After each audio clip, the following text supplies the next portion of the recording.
Bonjour à tous, aujourd'hui je vais vous présenter une vidéo recette, donc une recette de tarte choco poire amande. Donc c'est parti, nous allons commencer déjà par la pâte brisée.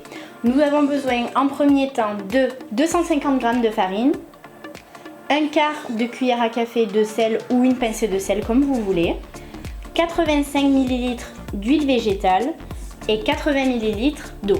Alors c'est parti, on met donc la farine en premier. On rajoute le sel,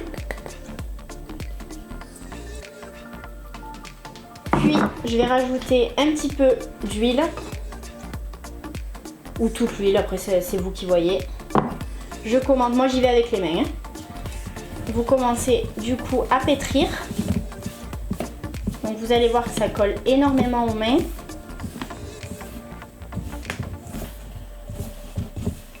Et là, vous rajoutez petit à petit l'eau. Je continue à bien pétrir, histoire que ma pâte ne colle plus à mes doigts. Voilà, ma pâte est bien, vous voyez, elle ne colle pas à mes mains. Donc là, je la remets dans le plat. Je vais mettre du papier film par-dessus. Hop, histoire de la mettre au frigo le temps que je prépare l'intérieur de la tarte. Pour l'intérieur de la tarte, il vous faudra 200 g de chocolat noir, 2 cuillères à soupe de fécule de maïs, 200 ml de crème végétale, moi j'ai choisi de l'amande cuisine. Il vous faudra également 65 g de sucre de canne, mais aussi 75 ml de lait végétal, moi j'ai pris du soja, de lait de soja nature, une grosse poignée d'amandes effilées. Également, il vous faudra 35 g de poudre d'amande et pour finir, des poires. Alors c'est parti, nous allons commencer par éplucher les poires.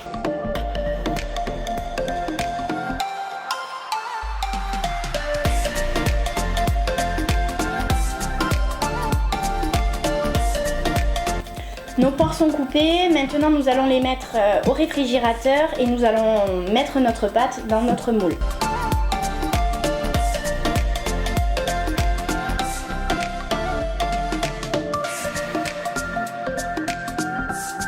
Donc là j'ai mis ma pâte dans mon moule. Vous voyez qu'à des endroits c'est pas tout à fait régulier, mais c'est pas grave. On prend tout simplement notre rouleau à pâtisserie qu'on fait glisser sur les bords. Ça va casser la pâte qui est en trop et on va la rajouter. Après à la cuisson ça se verra pas. Par exemple ici à cet endroit il m'en manque beaucoup, donc ce que je fais tout simplement c'est que je rajoute de la pâte et j'essaye de l'étaler un petit peu histoire de faire adhérer les deux. Voilà. Du coup maintenant nous allons la remettre au frigidaire et on va passer à l'intérieur du coup de la pâte à tarte. Là nous allons faire fondre notre chocolat, donc dans une poêle tout simplement, enfin dans une casserole pardon. On casse les chocolats en morceaux. Après si c'est pas un par un c'est pas très grave, hein. C'est histoire que ça fonde plus rapidement. À feu doux, je mets le lait avec pour pas que le chocolat du coup brûle tout simplement, et on va le laisser fondre tranquillement tout en le tournant avec une spatule en bois. Pendant que notre chocolat est en train de fondre, on va préchauffer notre four à 180 degrés. Voilà, pour qu'il soit bien chaud au moment où on va enfourner la tarte. Là je vais rajouter le sucre. Hop, je l'incorpore. Je rajoute ensuite la poudre d'amande.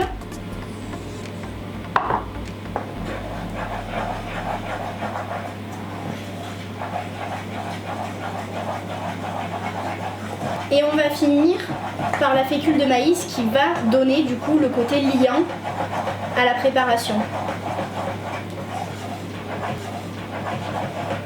Donc là, pour finir, je rajoute ma fécule. Et là, je n'arrête pas de tourner pour éviter qu'il y ait des grumeaux. de fécule. Après on peut toujours mettre aussi un petit coup de fouet si vous voyez qu'il y a encore des petits morceaux et que vous préférez avoir quelque chose de plus lisse. On peut toujours donner un coup de fouet. Donc moi j'ai préféré prendre le fouet du coup pour finir. Vous voyez que la consistance du coup est en train de... Enfin, la matière est en train de s'épaissir. Je vais de suite sortir ma pâte du frigo et de suite également l'étaler. C'est parti. Donc là, hop, j'étale ma préparation. J'ai oublié de vous filmer quand j'étais en train de mettre la crème végétale dans la préparation en train de chauffer. N'oubliez pas de la mettre parce que la texture du coup sera différente et surtout la quantité sera différente. Donc comme vous pouvez le voir, voilà ce que ça donne.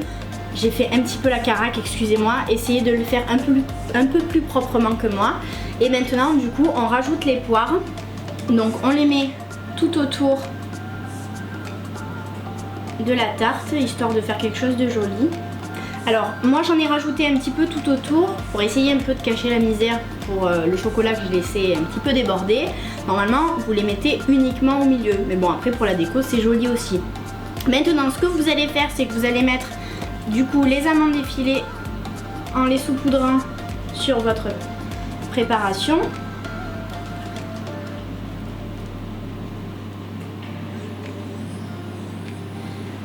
Et voilà ce que ça donne avant d'aller au four. Donc là nous allons enfourner notre tarte, donc 30 à 40 minutes. Après c'est à vous de voir et ne perdez pas de vue votre tarte à 180 degrés. C'est bon, la tarte est cuite, donc pour ma part ça a été 40 minutes plutôt que 30, en sachant que j'ai un petit four. Donc on va la sortir. Attention de ne pas se brûler. Et voilà ce que ça donne.